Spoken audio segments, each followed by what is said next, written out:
नमस्कार दोस्तों, नमः शिवाय जीवन ज्योति चैनल में आप सभी का हार्दिक स्वागत करती हूं। दोस्तों, आज की वीडियो में बैसाख मास के महत्व के विषय में जानेंगे, जिसमें कि तुलसी पूजन का क्या महत्व है, तुलसी जी की पूजा करने से, उनकी परिक्रमा करने से हमें क्या पुण्य फल प्राप्त होता है। स्वयं श्री हरि नारायण जी ने अपने मुख से तुलसी जी की पूजा करने का महत्व बताया है। बैसाख माह भगवान श्री नारायण जी को समर्पित है और जो माह श्री नारायण जी को समर्पित है, उस माह में यदि तुलसी जी की पूजा न हो, ऐसा तो हो ही नहीं सकता। जहाँ नारायण जी की बात आती है वहाँ तुलसी जी की बात ना हो, ऐसा हो ही नहीं सकता। दोस्तों, आप सभी लोग जानते हैं श्री हरि नारायण के लिए तुलसी जी कितनी प्रिय हैं।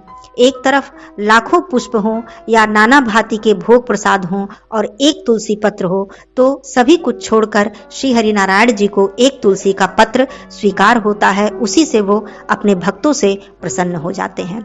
दोस्तों, इस वीडियो में आप बैसाख माह की जो पूरी नियम विधि है वो तो जानेंगे ही, साथ में आप केवल तुलसी जी की पूजा करने की विधि जान लीजिए, महत्व जान लीजिए, तो समझ लीजिए पूरे बैसाख माह का पुण्य फल आपको प्राप्त हो जाएगा। वैसे तो बहुत सारी नियम विधि हैं जो कि आप सभी लोग जानते हैं कि इस वर्ष 2023 में 7 अप्रैल दिन शुक्रवार से बैसाख माह शुरू हो रहा है। इसकी प्रतिपदा तिथि शुरू हो रही है और इसकी जो नियम विधि है वह चैत्र मास की पूर्णिमा से ही शुरू हो जाती है।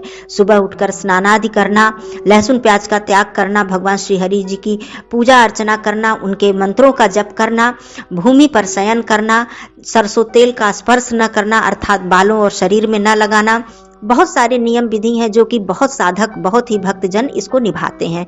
परंतु समय की परिस्थिति की बात करूं, समय की व्यस्तता की बात करूं, तो बहुत से लोग हैं कि बहुत कठिन नियमों का निर्वाह नहीं कर पाते हैं। मैं आज इस वीडियो में सिर्फ आपको थोड़े से नियम, थोड़ी सी ऐसी पूजा बताऊंगी जिससे कि आपको समस्त फल बैसाख माह के स्नान दान का प्राप्त हो जाएगा। दोस्तों, आइए बात करते हैं तुलसी जी के महत्व के विषय में, जो कि श्री हरि नारायण जी ने अपने श्री मुख से स्वयं इसे कहा है।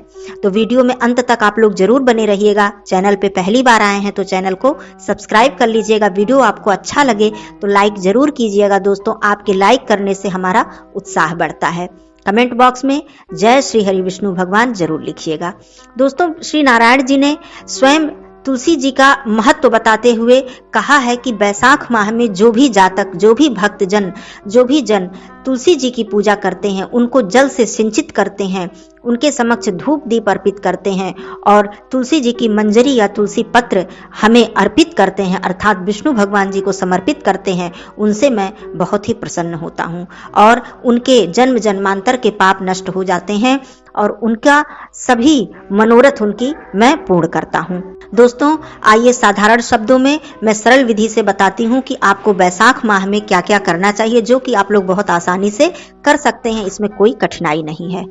बैसाख माह जैसा कि 7 अप्रैल से दिन शुक्रवार से प्रारंभ हो रहा है। शुक्रवार दिन माँ लक्ष्मी जी का दिन है। इस दिन माँ लक्ष्मी जी की पूजा करने से, तुलसी जी की पूजा करने से श्री हरि विष्णु भगवान वैसे भी बहुत ही ज्यादा प्रसन्न होते हैं। आप लोग बैसाख माह में प्रयास कीजिए कि सुबह सवेरे अवश्य उठ जाइए अर्थात ब्रह्म मुहूर्त में उठकर सबसे पहले अपने नित्य कर्म से निपट कर उसके बाद आप स्नान आदि करिए, स्वच्छ वस्त्र धारण करिए। सबसे पहला कार्य सूर्य देव को अर्घ्य दीजिए, जो कि आपको सभी माह में करना चाहिए, प्रत्येक दिन करना चाहिए।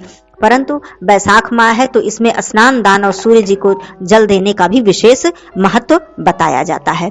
आप सूर्य देव जी को जल अर्पित कीजिए, फिर तुलसी जी की पूजा अर्चना कीजिए। दोस्तों, इस माह में तुलसी जी की 108 परिक्रमा करने से हमारे जन्म जन्मांतर के पाप नष्ट होते हैं। आपके घर में यदि बहुत ही अधिक कलह क्लेश का वातावरण है, लड़ाई झगड़े हैं, परिवार में प्रेम एकता नहीं है, तो आप नित्य प्रति तुलसी जी की पूजा कीजिए। खास करके बैसाख माह में तो बहुत ही अत्यधिक पुण्य की प्राप्ति होती है। आप तुलसी जी की पूजा करिए, जल से उनका सिंचन कीजिए, उनको पुष्प और कुछ मीठा भोग अर्पित कीजिए, धूप दीप अर्पित कीजिए। संध्या के समय घी का दीपक तुलसी जी के समक्ष अवश्य जलाइए। यदि आप कोई मनोरथ अपना सिद्ध करना चाहते हैं, कोई मनोकामना पूरी करना चाहते हैं, तो आप संकल्प लेकर 108 बार तुलसी जी की यदि परिक्रमा करते हैं तो श्री हरि नारायण जी आपकी समस्त मनोकामना को पूर्ण करते हैं। भगवान जी की पूजा में, नारायण जी की पूजा में आप तुलसी पत्र या तुलसी मंजरी अवश्य ही अर्पित कीजिए। साथ ही उनके मंत्रों का जप कीजिए, जिसमें कि ओम माधवाय नमः, इस मंत्र का जप करना बहुत ही श्रेयकर और बहुत ही उत्तम होता है। साथ ही साथ माँ लक्ष्मी जी की पूजा कीजिए। दिन भर आप सात्विक रहकर सात्विक भोजन कीजिए। लहसुन प्याज का हो सके तो बिल्कुल त्याग कर दीजिए। अपने घर में मांस मदिरा का प्रवेश भी मत होने दीजिए और किसी भी प्रकार की आलोचना से, बुराई से, क्रोध से दूर रहिए और श्री हरि विष्णु भगवान जी के चरणों में अपना ध्यान निरंतर लगाए रखिए। ओम माधवाय नमः मंत्र का आप निरंतर जप कर सकते हैं। बैसाख माह में यदि आप विष्णु सहस्त्र नाम का पाठ करते हैं तो यह अति उत्तम माना जाता है। दोस्तों, पूरे बैसाख माह में तुलसी पत्र आप श्री हरि विष्णु जी के चरणों में अवश्य ही अर्पित कीजिए। साथ ही एकादशी के दिन और रविवार के दिन छोड़कर बाकी दिन आप तुलसी जी को जल अवश्य अर्पित कीजिए और संध्या के समय धूप दीप अवश्य कीजिए। ये बात हो गई तुलसी जी की महिमा की, जो कि आप बैसाख माह में इतना ही कार्य केवल कर लेते हैं तो इससे आपको साक्षात श्री हरि नारायण जी और माँ लक्ष्मी जी की कृपा स्वतः ही प्राप्त हो जाती है। स्वयं विष्णु जी ने अपने मुख से कहा है कि जो भी व्यक्ति इस बैसाख माह में तुलसी जी का पौधा रोपित करता है, अर्थात तुलसी जी का पौधा लगाता है, उससे मैं बहुत ही प्रसन्न होता हूँ और उसके सभी मनोरथ को मैं सिद्ध करता हूँ।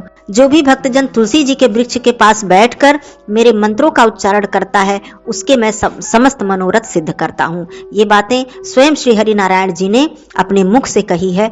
बैसाख माह, क्योंकि पूरा बैसाख माह श्री हरि नारायण जी को समर्पित है और श्री हरि नारायण जी की प्रिय हैं माँ तुलसी जी। तो इस तरह से आप केवल स्नानादि करके श्री हरि विष्णु भगवान जी की पूजा माँ लक्ष्मी जी के साथ कीजिए, साथ ही तुलसी जी की पूजा कीजिए, परिक्रमा कीजिए, धूप दीप और कुछ मीठा भोग प्रसाद अर्पित कीजिए। आपके समस्त मनोरथ सिद्ध होंगे।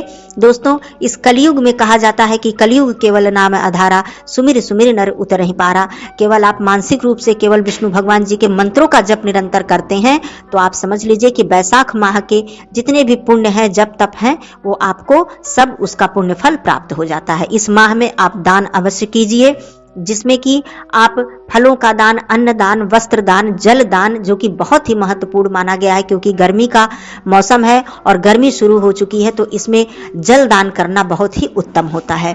कहीं भी किसी राह में आप एक मटका लेकर उसमें जल भरकर आप रखवा सकते हैं। इससे किसी भी रास्ते में आने जाने वालों को यदि प्यास लगती है और उस पानी से वो अपना प्यास बुझाते हैं तो इसका पुण्य फल भी आपको प्राप्त होता है। तो दोस्तों, ये बैसाख माह है जो कि नारायण जी का प्रिय महीना है और उनको समर्पित है। तो इस तरह से आप थोड़ी बहुत ही यदि प्रयास करके पूजन अर्चन कर लेते हैं, धर्म कर्म कर लेते हैं, तो आपको समस्त पुण्य फल की प्राप्ति हो जाती है। दोस्तों, वीडियो आपको उपयोगी लगा हो, जानकारी अच्छी लगी हो तो लाइक जरूर कीजिएगा। फिर मिलती हूँ ऐसे ही किसी उपयोगी वीडियो के साथ। तब तक के लिए दोस्तों धन्यवाद। नमः शिवाय।